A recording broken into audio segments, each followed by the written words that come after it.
Ángel Almazán, estudioso del temple y siempre bien enterado, en un artículo publicado en el Diario de Soria el 28 de junio de 1992, tras haber consultado determinados documentos, coloca al famoso mercenario francés, miembro de la baja nobleza bretona, Bertrand du Guesclin, que nació en 1314 y murió en 1380, como un muy posible gran maestre del temple refundado, a partir de 1357.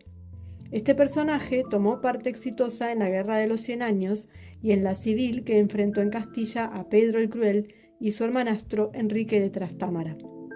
Curiosamente, la organización militar de sus compañías blancas, porque usaban capas de ese color, por cierto bastante eficaz, recordaba un tanto a la templaria. Por supuesto que siempre han existido modelos e imitaciones.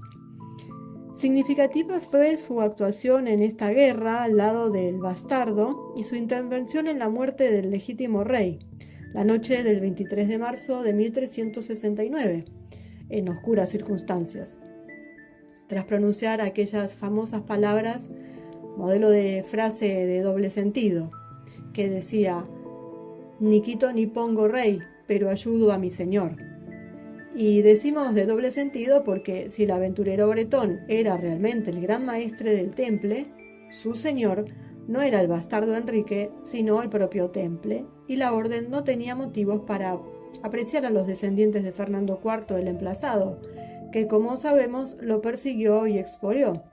La muerte de Pedro I significaba el fin de aquella dinastía.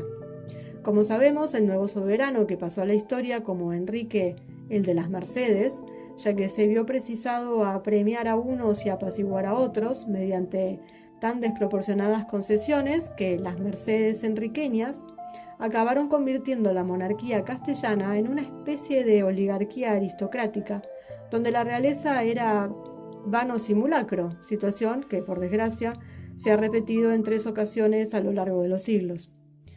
El 14 de mayo de 1370, Enrique de Trastámara le concedió la ciudad de Soria, que había sido fiel a Pedro I, así como el señorío de Molina con el título de duque, además de las villas de Atienza, Almazán, Deza, Monteagudo de las Vicarías y Morón de Almazán.